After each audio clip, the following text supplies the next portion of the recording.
بسم اللہ الرحمن الرحیم۔ گمنامی روز کے معزز سامعین السلام علیکم۔ آئیے چلتے ہیں کہانی کی طرف۔ اس نے مشین میں سونیا کے نمبر پنچ کیے، اسکرین روشن ہوئی۔ دوسرے ہی لمحے پھر گلاب کا پھول دکھائی دیا۔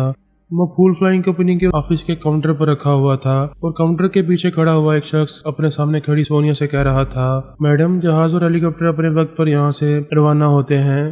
ایک ہیلی کاپٹر میں آپ کی سیٹ اوکے ہو چکی ہے، وہ 1 گھنٹے بعد پرواز کرے گا۔ سونیا کی آواز سنائی دی، نو پرابلم، میں یہاں قریبی مارکیٹ میں جا کر شاپنگ کروں گی، میرا وقت گزر جائے گا، مجھے انتظار نہیں کرنا پڑے گا، یہاں آؤں گی تو پرواز کا وقت ہو چکا ہوگا۔ اس کی بات ختم ہوتے ہی گلاب کا پھول بھی کاؤنٹر سے غائب ہو گیا۔ اس کا مطلب یہ تھا کہ سونیا نے اسے اٹھا لیا تھا۔ وہ فلائنگ کمپنی کا آفیسر مشین میں فکس ہو چکا تھا، اس لیے دکھائی دے رہا تھا، لیکن سونیا وہاں سے شاید جا چکی تھی۔ ایشورا معلوم کرنا چاہتا تھا کہ وہ ہیلی کاپٹر کے ذریعے کہاں جا رہی ہے۔ کاؤنٹر مین کی سوچ نے کہا، میڈم نے ایک 2 سیٹر ہیلی کاپٹر کرائے پر حاصل کیا ہے، وہ الجیریا کے ساحلی علاقے میں جانا چاہتی ہے۔ اس کے خیالات پڑھتے ہی ایشورا ایک بار پھر حیرانی سے اچھل پڑا۔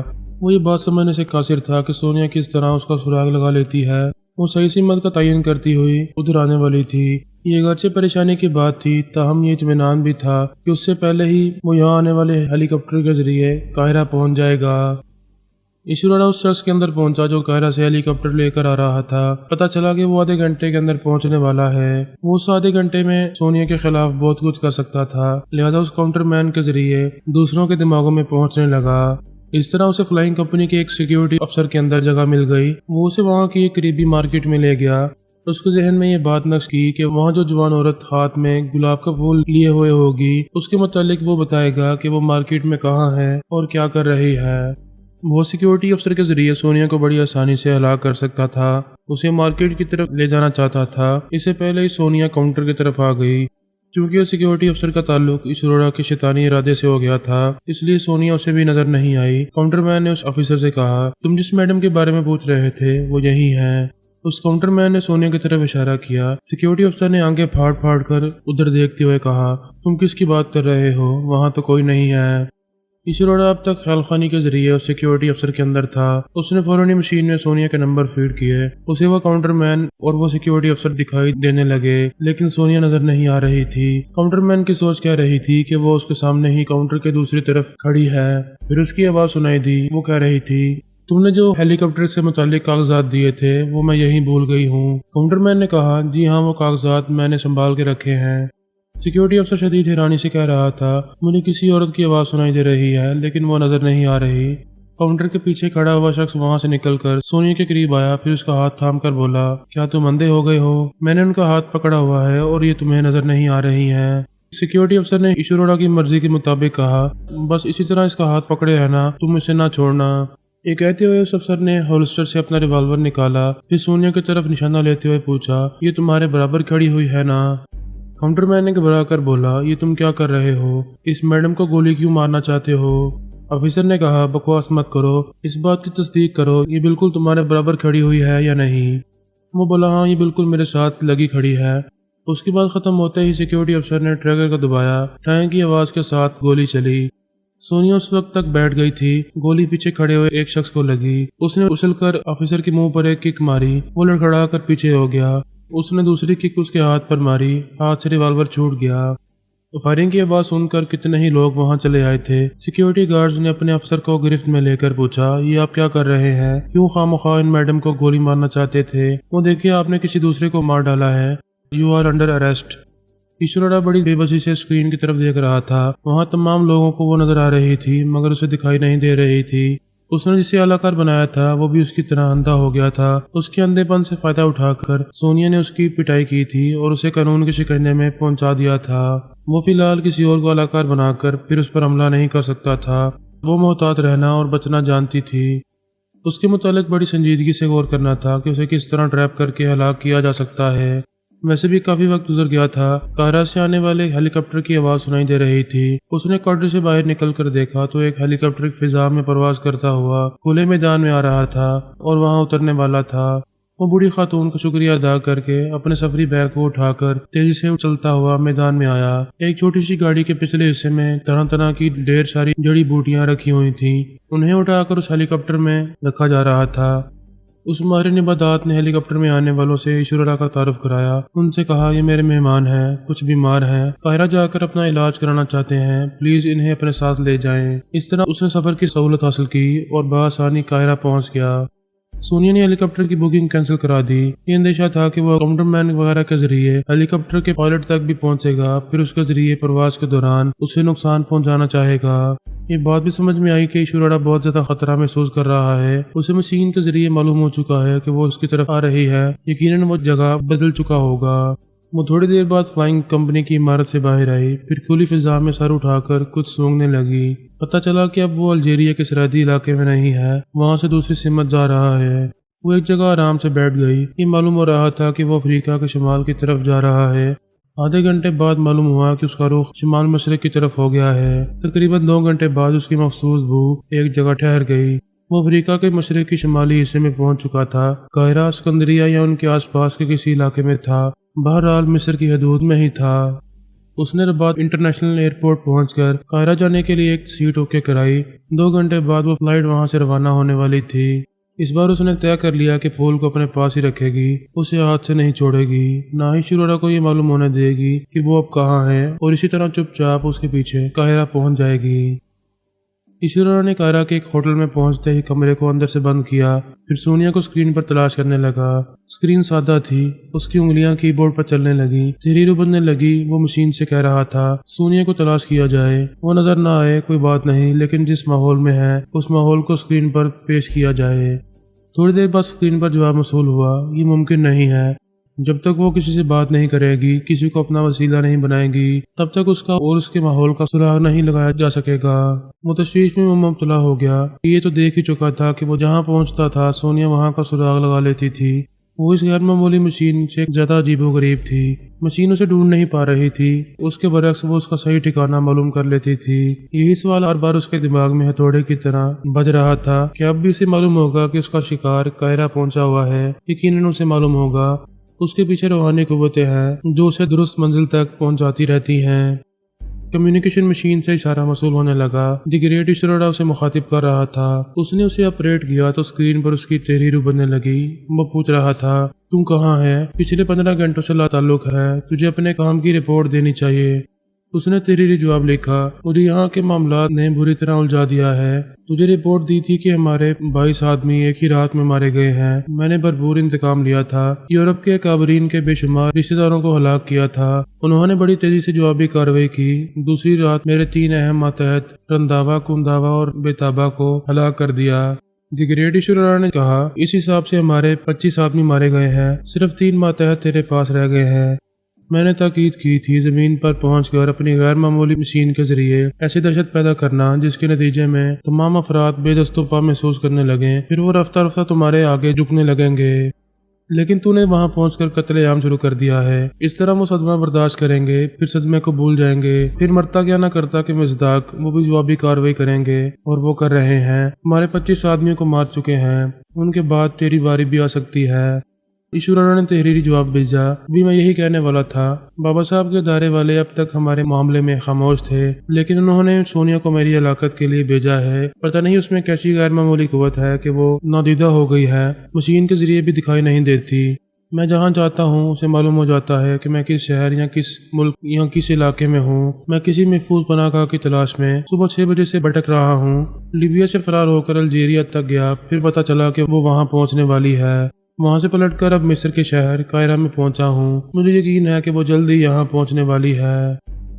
تیری موت ایک عورت کے ہاتھوں ہوگی، یہ تو ہم جانتے ہیں۔ اس کا مطلب یہ تو نہیں ہے کہ تو ایک عورت سے خوفزدہ ہو کر اس کے آگے آگے بھاگتا پھرے۔ تو مرد ہے، تیرے پاس غیر معمولی آلات ہیں، ہتھیار ہیں، تو پلٹ کر اس پر حملہ کر سکتا ہے۔ کسی بھی عورت کے ہاتھوں مارے جانے کا مطلب یہ نہیں ہے کہ سونیا ہی تجھے ہلاک کرے گی۔ کوئی دوسری عورت بھی تیری موت کا سبب بن سکتی ہے۔ پھر سونیا سے خوفزدہ کیوں ہے؟ پلٹ کر اس پر حملہ کر۔ بابا صاحب کے ادارے کی طرف سے تجھ پر پہلا حملہ ہو رہا ہے، اس کا منہ توڑ جواب دے۔ ٹھیک ہے، اب میں اس کا سامنا کروں گا۔ وہ مقابلے پر آئے گی تو اسے زندہ نہیں چھوڑوں گا۔ دی گریٹ ایشوریا کا حکم سن کر اس کے اندر حوصلہ پیدا ہوا۔ اس نے فیصلہ کر لیا کہ اب قاہرہ سے کہیں نہیں جائے گا۔ جو موت بن کر آ رہی ہے اب اس کی موت بن کر دکھائے گا۔ دی گریٹ ایشورا کا حکم سننے کے بعد اس کا مزاج بدل گیا تھا، دل سے خوف نکل گیا۔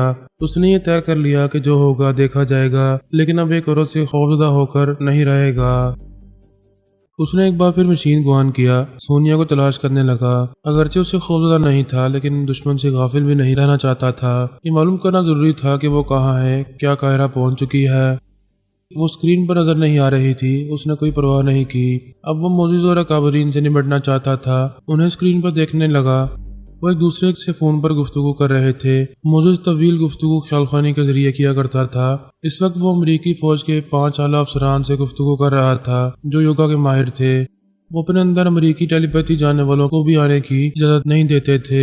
معزز کو پیشوا اعظم کہتے تھے، مگر اسے بھی یہی کہتے تھے کہ وہ فون کے ذریعے گفتگو کرے یا پھر کسی کو اعلیٰ بنا کر ان سے باتیں کیا کرے۔ اس وقت یہ موضوع زیر بحث تھا کہ ایشورا نے طویل خاموشی کیوں اختیار کی ہے، اس نے اپنا فون بند کیوں کر رکھا ہے اور اپنے دماغ میں کسی کو آنے کی اجازت کیوں نہیں دے رہا ہے۔ فوج کا ایک اعلیٰ افسر کہہ رہا تھا، انٹرپول، CIA اور FBI کے جاسوس اسے تلاش کر رہے ہیں، جلدی اس کا پتہ معلوم کر کے فوراً اسے گرفتار کر لیں، پھر تو ساری مصیبتوں کا خاتمہ ہو جائے گا۔ دوسرے اعلیٰ افسر نے کہا، ہم وہ غیر معمولی مشین چھین کر اسے ہلاک کر دیں گے۔ اگر اس میں ذرا سی بھی عقل ہے تو ایسا وقت آنے سے پہلے اسے ہم سے بات کرنی چاہیے، کسی بھی طرح کا سمجھوتا کرنا چاہیے۔ معزز نے کہا، اس کے رویے سے پتہ چلتا ہے کہ وہ فی الحال سمجھوتا کرنے کے موڈ میں نہیں ہے، کیونکہ اس کا پلڑا بھاری ہے، وہ پے در پہ ہمیں نقصان پہنچا رہا ہے۔ ایک اور اعلیٰ افسر نے کہا، ہم نے ایک رات میں اس کے 22 آدمیوں کو مار ڈالا۔ اس نے جواباً لندن میں اکابرین کے بے شمار رشتہ داروں کو موت کے گھاٹ اتار دیا۔ فوج کے اعلیٰ افسر نے کہا، اے پیشوا اعظم، ہم آپ کی بڑی عزت کرتے ہیں، لیکن آپ ہمارے ٹیلی پیتھی جاننے والوں کو بڑی رازداری سے استعمال کر رہے ہیں، ہمیں بھی اس بات کی خبر نہیں ہونے دیتے۔ آپ نے دوسری رات ایشورا کے 3 آدمیوں کو کیپ ٹاؤن کے ایک ہوٹل میں قتل کر دیا۔ آپ کا یہ عمل جنگی حکمت عملی کے خلاف تھا، آپ کو کم از کم ہم سے مشورہ کرنا چاہیے تھا۔ معزز نے جھنجھلا کر کہا، میں پہلے بھی کہہ چکا ہوں، میں نے ان 3 آدمیوں کو ہلاک نہیں کیا ہے۔ آپ کے امریکی ٹیلی پیتھی جاننے والے بھی قسم کھا کر یہی کہیں گے کہ ہم پر جھوٹا الزام لگایا جا رہا ہے۔ ایک افسر نے کہا، بے شک آپ پہلے بھی کہہ چکے ہیں کہ فرحاد علی تیمور نے ان تینوں کو ہلاک کیا ہے، ان کی ہلاکت کا الزام ہمارے سر تھوپ رہا ہے، لیکن یہ کیسے ثابت کیا جائے گا کہ ہم بے گناہ ہیں اور فرحاد نے یہ واردات کی ہے۔ ایک اور فوج کے اعلیٰ افسر نے کہا، پیشوا اعظم، آپ ہماری بات کا برا نہ مانیں، ہمیں بھی آپ کی بات پر بھروسہ نہیں ہے، اس سے پہلے بھی آپ ہمارے اعتماد کو توڑ چکے ہیں، ہمیں تاریکی میں رکھ کر آپ نے اس کے 22 آدمیوں کو ہلاک کیا۔ آپ چاہتے تو ہم 5 یوگا جاننے والے افسران کو بھی رازدار بنا سکتے تھے، لیکن آپ نے نہ تو ایسا پہلے کیا اور نہ ہی بعد میں۔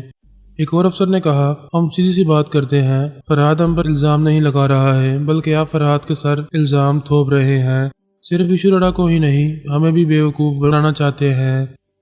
معزز نے کہا، مجھے افسوس ہے کہ تم لوگوں کا بھروسہ مجھ پر سے اٹھ چکا ہے۔ کیوں نہیں اٹھے گا؟ ہمارے لوگ مارے جا رہے ہیں اور ہم خاموش تماشائی بنے ہوئے ہیں۔ یورپ کی انٹیلیجنس کے 12 افسران اور بہت ہی اہم تجربہ کار جاسوس ایک فلائٹ کے ذریعے بن غازی جا رہے تھے۔ وہ جہاز کسی وجہ کے بغیر نیچے گر کر تباہ ہو گیا۔ صاف ظاہر ہے کہ ایشورا انتقام لے رہا ہے، پتہ نہیں اس کے بعد ہم اکابرین میں سے کس کی باری آئے گی۔ بہتر ہے آپ کسی بھی طرح ایشورا سے رابطہ کریں، اس سے سمجھوتے کی بات کریں۔ آپ تو آرام سے بیٹھے ہیں، لیکن ہم اکابرین کو ہر طرف موت ہی موت نظر آ رہی ہے۔ موت سے پہلے ہی اندیشہ بے موت مار رہا ہے کہ پتہ نہیں ہم میں سے اب کس کی باری آئے گی۔ ایک اعلیٰ افسر نے کہا، اب آپ جائیں، ہمیں اپنا کام کرنے دیں، پلیز آپ کسی بھی طرح اس سے رابطہ کریں۔ انہوں نے فون کا رابطہ ختم کر دیا۔ وہ 5 یوگا جانے والے اعلیٰ افسران بہت محتاط رہتے تھے، کسی سے فون پر بات کرتے وقت بھی اپنے کمرے میں کسی کو آنے نہیں دیتے تھے۔ معزز سے رابطہ ختم کرنے کے بعد ایک اعلیٰ افسر نے انٹرکام کے ذریعے سیکیورٹی آفیسر سے کہا، ہمیں کافی کی طلب ہے، کچھ سنیکس کے ساتھ کافی لے آؤ۔ ان کے وسیع اور عریض کمرے میں صرف سیکیورٹی افسر ہی کسی کام سے آتا جاتا تھا، کسی اور کو وہاں آنے کی اجازت نہیں تھی۔ ایشورا نے انٹرکام کے ذریعے سیکیورٹی افسر کی آواز سنی۔ اس نے کہا، یس سر، میں بھی آپ کی مطلوبہ کافی اور سنیکس لے کر حاضر ہوتا ہوں۔ ایشورا سیکیورٹی افسر کے اندر پہنچ گیا۔ ادھر 5 اعلیٰ افسران ایک دوسرے سے باتیں کر رہے تھے۔ ایک نے کہا، ہم نے پیشوا اعظم کو کھری کھری سنائی ہے، وہ غصے سے تل ملا رہا ہوگا۔ دوسرے افسر نے کہا، ہمیں اس کی پرواہ نہیں ہے، خواہ مخواہ ڈینگے مارتا ہے کہ روحانی علوم جانتا ہے، روحانی قوتوں کا حامل ہے، لیکن آج تک اس نے کسی روحانی قوت کا مظاہرہ نہیں کیا، کم از کم میں تو اسے پیشوا اعظم نہیں مانتا۔ دوسرے افسر نے کہا، ہمیں بھی تمام اکابرین کو اطلاع دینی چاہیے کہ معزز سے ہماری کیا گفتگو ہوئی ہے، ہم اس پر قطعی بھروسہ نہیں کرتے ہیں، اس بات سے وہ ناراض ہے، آئندہ ہمارے خلاف زہر اگل سکتا ہے۔ متحدہ تنظیم کے تمام اکابرین اسے اپنا پیشوا اعظم مانتے ہیں۔ وہ ہمارے خلاف کچھ بھی کر سکتا ہے۔ ہم چاہتے ہیں کہ تمام اکابرین اس کی طرف سے محتاط رہیں۔ وہ یہ باتیں کمپیوٹر میں فیڈ کرنے کے بعد اسے دوسرے اکابرین تک پہنچانے لگے۔ ایسے وقت کال بیل کی آواز سنائی دی۔ انہوں نے دروازے کے پاس لگے ہوئے ایک چھوٹے سے مانیٹر کی طرف دیکھا۔ وہاں سیکیورٹی افسر کافی اور سنیکس کی ٹرے اٹھائے ہوئے دکھائی دے رہا تھا۔ ایک اعلیٰ افسر نے ریموٹ کنٹرول کے ذریعے دروازے کو کھول دیا۔ وہ ٹرے کو اٹھائے اندر آیا تو دروازہ بند ہو گیا۔ اس نے ایک بڑی سی میز پر ٹرے کو رکھا، پھر ایک طرف ہٹ کر کھڑا ہو گیا۔ ایک اعلیٰ افسر نے کہا، اب باہر جاؤ، ضرورت ہوگی تو بلا لیا جائے گا۔ وہ اچانک ہی مسکرایا، پھر اپنی شرٹ کے گریبان کو پھاڑتے ہوئے بولا، اب میں باہر نہیں جا سکتا، اوپر سے آپ سب کا بلاوا آیا ہے۔ پھٹے ہوئے گریبان سے اس کے سینے پر بندھا ہوا بم دکھائی دے رہا تھا۔ وہ سب حیرت اور خوف سے اچھل کر کھڑے ہو گئے۔ ایک نے ڈپٹ کر پوچھا، یہ کیا حرکت ہے؟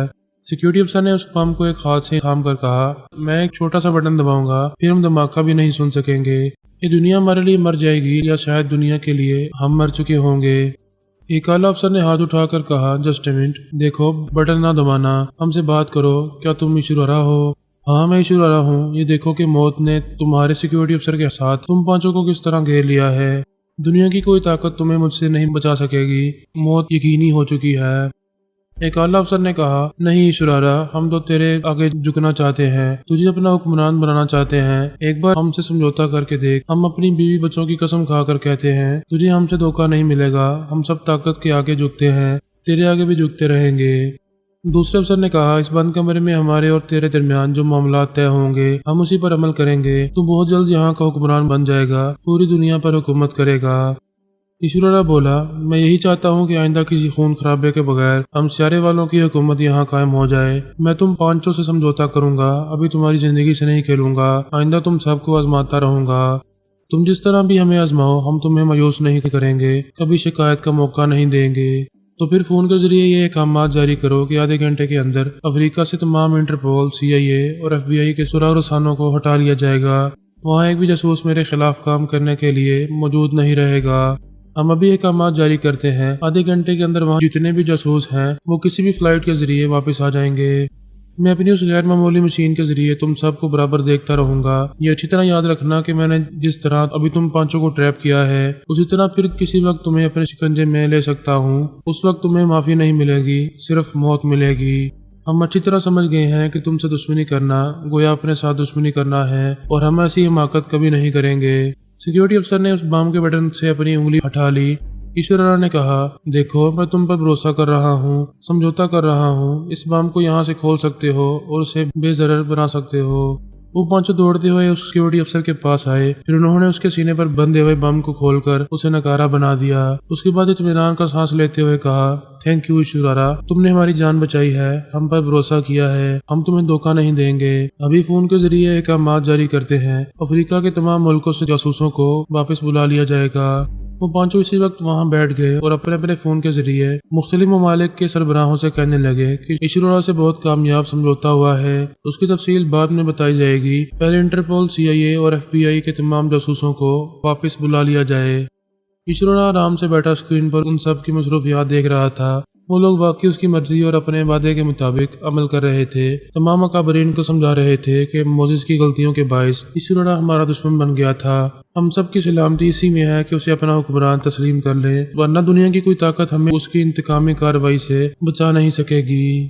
دوسرے افسر نے کہا، موزس اب تک ہمیں دھوکہ دیتا آ رہا ہے، نہ اس کے پاس روحانی علم ہے نہ روحانی قوت ہے۔ وہ سمجھتا ہے ایشورارا کے آدمی کو ہلاک کر کے اسے یہاں سے بھاگنے پر مجبور کر دے گا، لیکن پیشوا اعظم جنگی حکمت عملی کو نہیں سمجھتا ہے۔ یہ نہیں دیکھ رہا ہے کہ اس کے 25 آدمیوں کے بدلے ہمارے کتنے بے گناہ افراد مارے گئے ہیں اور آئندہ بھی مارے جائیں گے۔